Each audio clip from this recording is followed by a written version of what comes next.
The long polar night had settled over Haley Vegas Station like a cathedral bell of black glass. Noon and midnight were indistinguishable, the horizon a single charcoal sweep, interrupted only by the wind sculpted ramparts of snow and the intermittent blink of the weather mast. Inside the modular habitat, two climatologists carried on the work for which they had volunteered 9 months of anonymity. Dr. Lena Varga, whose accent carried the Danube in every vowel, preferred clean data sets and cleaner solitude. Dr. Noah Reyes, gregarious by nature but newly wary after a collapsed marriage, made it a private game to count how many words he could coax from her each day. The Antarctic winter, however, is unconcerned with human experiments in silence or speech. Its overbearing lesson is that one either adapts together or cracks alone. Their Project Deep ice core retrieval to reconstruct Holocene temperature oscillations was routine by Antarctic standards, yet exhilarating in the way any task can be when it occurs at the edge of the survivable. On the 60-second sampling run, Lena's drill bit met resistance. Sensors should have read homogeneous ice, but a concussive thunk told a different story. She killed the motor, coaxed the cylindrical core to the surface, and frowned. Embedded amid ancient bubbles was an ovoid object, lustrous and gunmetal gray, no larger than a robin's egg, yet heavier than lead in her gloved hand. Noah, summoned from the telemetry station, examined the core under laboratory lights. Meteorite fragment? He ventured, eyes bright with curiosity. The egg had no chondrules, no vesicles, no meteorite taxonomy at all. Its surface was too smooth, too deliberate, etched with hairline grooves that refracted light like a prism. Let's catalog and ship it to Cambridge with the other anomalies, he suggested. Cambridge is 14,000 kilometers away, Lena replied. And our cargo drone doesn't launch until September. Until then, it stays under observation.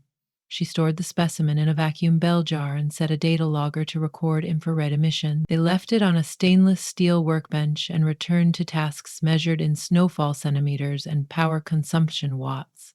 That night, Noah's insomnia carried him past the lab.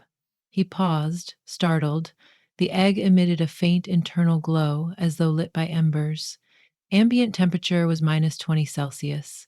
Still, tiny wisps of condensation drifted above the jar, implying heat. He considered waking Lena, but decided against it, recording time-stamped video. At breakfast, he presented the footage. She arched an eyebrow, intrigued despite herself. Thermal decay curve of extraterrestrial alloy, she hypothesized, yet the reading showed no residual magnetism, no radioactive decay, nothing that might account for warmth. They tried every coaxing technique in their scientific toolbox: immersion in sailing, exposure to broad-spectrum light, X-ray, tomography. The object remained inert unless one of them held its skin to surface.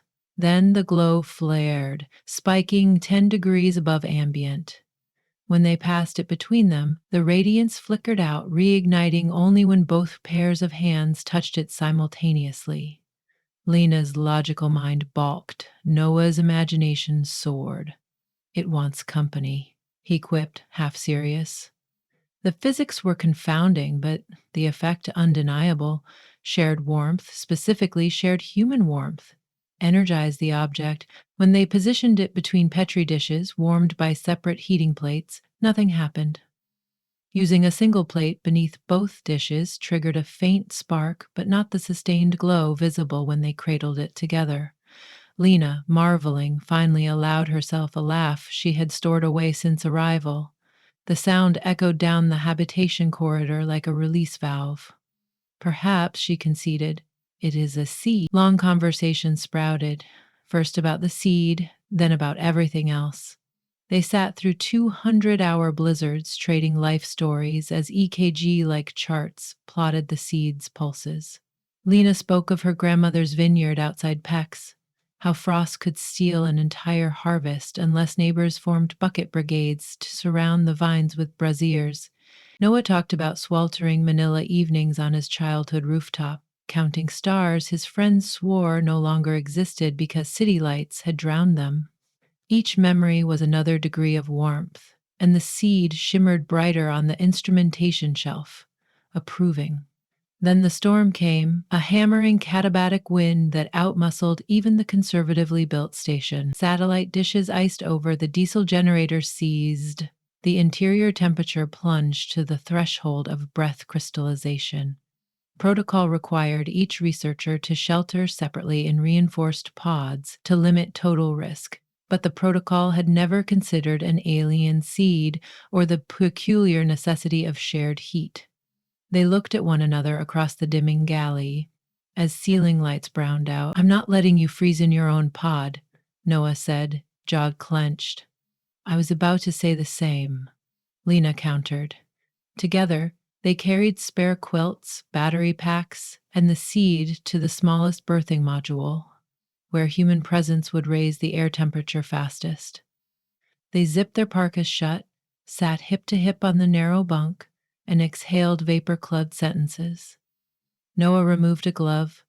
Lena followed. Between their palms, the seed pulsed, brighter than a candle. Tendrils, thin protrusions unfurled, transparent at first, then consolidating into filaments resembling crystalline mycelia that wove gently through their interlaced fingers.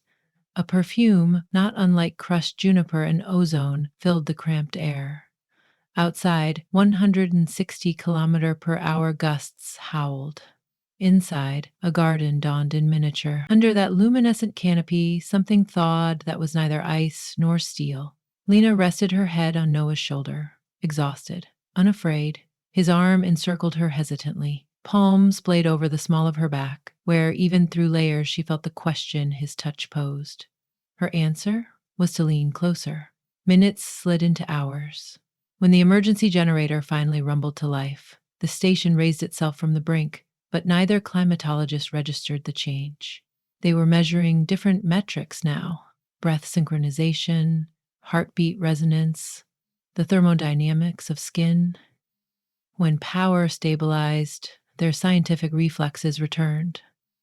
They documented everything: spectral emission of the tendrils, sugar-like exudate on their skin that evaporated into snow-flavored vapor, the way the seed's core temperature plateaued at exactly 36.8 degrees, the average of their bodies pressed together. Noah suggested the organism might be photosynthetic under wavelengths emitted by mammalian hemoglobin. Lena postulated a symbiotic exchange of thermal energy for unknown metabolites. Either way, the conclusion was inescapable. It was alive, and it thrived not on individual warmth, but on communion. A week passed. Outside, night remained absolute, but inside the lab, an unearthly flower had grown from the seed, each petal a pane of iridescent frost glass that refracted their headlamps into auroras. They had engineered a makeshift terrarium, essentially a repurposed nanopore freezer box with heating coils set to body temperature, but the organism refused to blossom unless they stood shoulder to shoulder over it. Isolation made it shrink. Intimacy made it blaze. The discovery radius of their own feelings expanded accordingly. Every shared coffee mug, every accidental brush of elbows, sent ripples through the petals and through them. Not all ripples were gentle.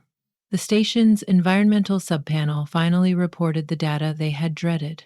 Fuel stores were running dangerously low after the generator restart. They faced a rationing protocol that would reduce ambient temperature below the seed's viability threshold, let alone human comfort. Lena reached for her pragmatic armor. "We might have to put it into stasis," she said, voice brittle. "So we let it die of cold while we barely survive?" Noah shot back. Under the flower's ghostly glow, the fight assumed operatic stakes. It ended when he muttered, "I'm tired of losing things worth keeping," and stared out the porthole into nothingness. The sentence hung between them like a failing satellite. Lena's reply came not in words, but in stepping forward, placing her palm flat against his chest, feeling the thump of a heart too brave for cynicism. The seed near them flared white. She realized the organism reacted to emotional gradients as much as thermal ones. Fear dimmed it, Tenderness stoked it. "We find another way," she whispered. They rewired everything not critical to survival. Laptops went dark, lab freezers idle. They spent evenings wrapped in the same sleeping bag, reading aloud from the base library by the flower's light. Sometimes poetry Neruda, whose Spanish Noah translated in a husky tone that turned breath into silk. Sometimes climate reports, which Lena rendered poignant by the sheer intimacy of their proximity. The flower accepted it all. Petals thickened, veins coursing with liquid nacre, central stamen elongated, tipped by a capsule that beat like a second heart. The romance consuming them was neither sudden nor hesitant. It was inevitable, like seasonal drift. One midnight, the word meaningless here, yet still useful, they kissed, lips chapped by dryness but warm as basalt. The flower responded with a gentle vibration that resonated through the metal floor plates, as if the station itself hummed approval. When they separated, giddy, Lena caught the reflection of the bloom in a porthole window. Two scientists wrapped in an otherworldly bouquet, centuries of human loneliness, temporarily exiled. Weeks later, a supply plane crackled over shortwave, delayed by weather, but inbound. Noah went to file the required status update and paused over the section labeled Hazardous Biological Findings. Reporting meant quarantines, audits, and the probability that the organism would spend eternity dissected in a sterile vault. Not reporting meant lying to the world they were sworn to inform. He sat at the terminal, uncertainty chewing his nails, until Lena entered. "Say it," she prompted, reading the dilemma in his posture. "I don't want them to take our—" He corrected himself, flushing. "The specimen. They'll call it a biosecurity threat," she said, "or a miracle. Or both." She looked at him squarely. "What do you want?" "I want to keep it alive." He exhaled.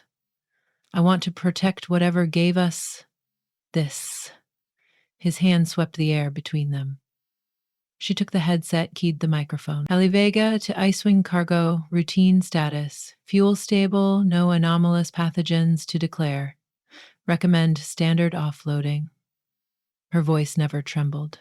When she clicked off, she felt the weight of deception, balanced by a relief as clean as polar dawn. In the remaining weeks before the plane's arrival, they accelerated research, collecting non-invasive data, gas exchange profiling, luminescent spectra, molecular masses drifted from the petals. Every metric suggested terrestrial impossibility. Isotopic ratios hinted at synthesis around a star with marginally different nucleosynthetic yields.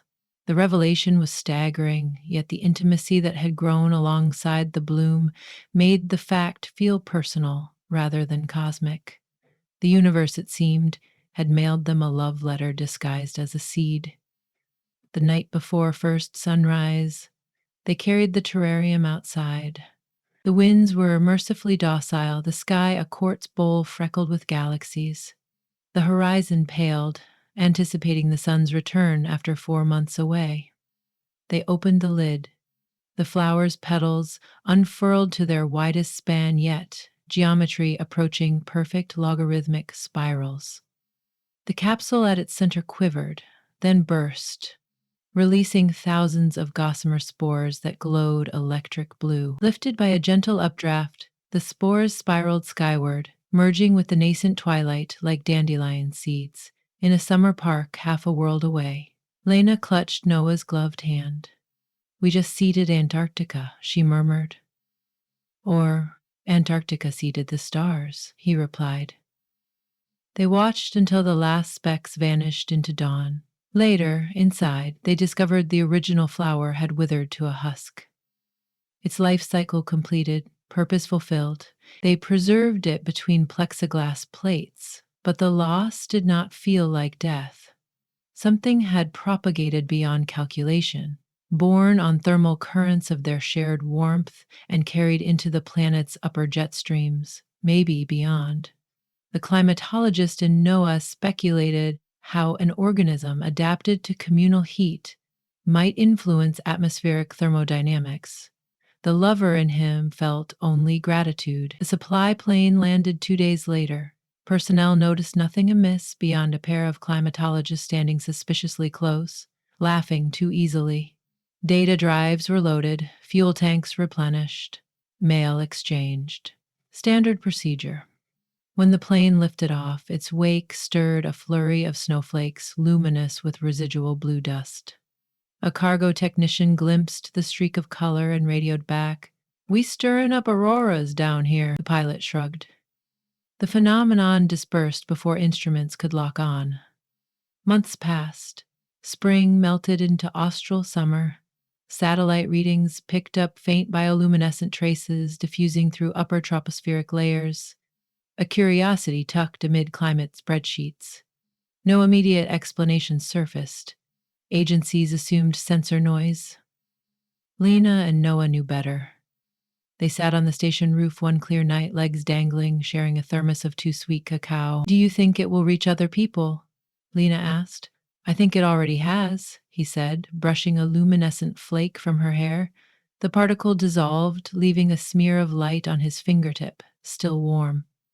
They kissed, and the smear brightened, momentarily illuminating the ridge lines of distant icebergs.